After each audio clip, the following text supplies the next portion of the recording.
Hello, good evening. বাংলাদেশের সেনা, নৌ, বিমান, পুলিশ, র্যাব সবাইরই কইবার লাগছি ভাই।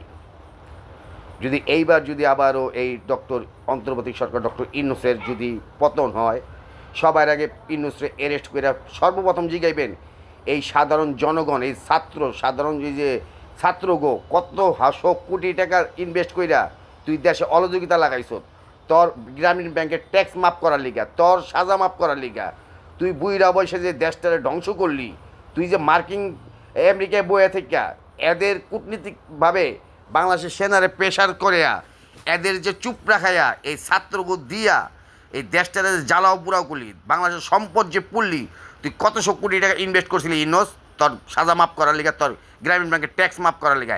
এইটা বাংলাদেশের সাধারণ জনগণ জানতে চায়। এইটা ডক্টর ইউনূসে দেশ ছাড়ার আগে ওর এই প্রশ্নের উত্তর দেওয়া যেতে। সবার কাছে আমার অনুরোধ রইল, এই ডক্টর ইউনূসই এই দেশে অযোগ্যতা লাগাইছে, ওর ইগুতে হট লাগছে হয়েছিল, ওর ইগুতে লাগছে। শেখ হাসিনা ওর কাছে ট্যাক্স চাইছে, শেখ হাসিনা ওর বিচার করতে চাইছে। ও বাংলাদেশের টাকা পয়সা লুট্টা বুইট্টা আমেরিকা ইউরোপের তলোয়া চাড়ে। এই কারণে শেখ হাসিনারও বুড়া বয়সে শেখ হাসিনারও হটাইয়া নিজের দেশটার অযোগ্যতা কইরা ও এই তারপরে জ্বালাও পুরাও করছে আর চুপচাপ থাকছে। শিশু বাচ্চা দর্শন হয়েছে, থানা লুট হয়েছে, মেট্রো রেল পড়ছে, এ টু জেড ফ্যাক্টরিগুলি পুড়ছে, গাজী টাওয়ার কোম্পানিটারে পুড়ছে, কোন জায়গায় ও আগুন না লাগাইছে।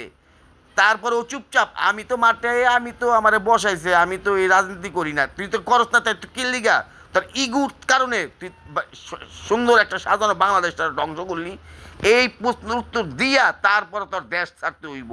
সবার কাছে অনুরোধ। ওকে ভাই, সবার কাছে সাধারণ জনগণ যারা যাদের এখন চাকরি নাই, বেকার হয়ে গেছেন, যাদের ব্যবসা বাণিজ্য নষ্ট হয়ে গেছে, যাদের সম্পদ পুড়ছে, যাদের কি ছাত্ররা মারা গেছে, সাধারণ জনগণ মারা গেছে, সবার কাছে অনুরোধ রইল এই প্রশ্নের উত্তর দিয়ে জানি ইউনূস দেশ থেকে পলাইতে পারে, তার আগে জানি ইউনূস জানি দেশ থেকে পলাইতে না পারে। আর এই সামান্য এক নামের গবাদি পশুরা যারা পয়সার লোভে নিজের দেশটারে ধ্বংস করছে, এই ইউনূসের কথায় তাল দিয়া, নাইলে কথা নেই বাড়তি নেই, আন্দোলন চলতেছিল কুটার, ফট করে 5 তারিখে শেখ হাসিনা পতন ক্ষমতা ছাড়ার লগে লগে ডক্টর ইউনূসের নাম সিলেক্ট হয়ে যায়। তার মানে এই চাবির তালার চাবি আসলে ইউনূসের হাতে। ইউনূসে হনে বয়া এই কলকাঠি লাগছে, বহির্বিশ্বের কূটনীতিজ্ঞ দিয়া পেশার দোয়াইছে, সেনাগো দেওয়ায় এই দেশটারে ধ্বংস করছে ইউনূস। এই বাংলাদেশে এই জুলাইয়ের থেকে যত মানুষ মারা গেছে, আবু সাইদ যারাই মারা গেছে, সবার দায় এই ডক্টর ইউনূস। কারণ ও এই দেশে অযোগ্যতা লাগায় এই দেশটারে ধ্বংস করছে। সবার কাছে অনুরোধ, যাদের বাসার যাদের স্বজন হারাইছেন, কেউ এই ডক্টর ইউনূসের যেন বাংলাদেশ থেকে বিচার না করে দেন, বাংলাদেশটা পলাইতে না পারে। Okay bye.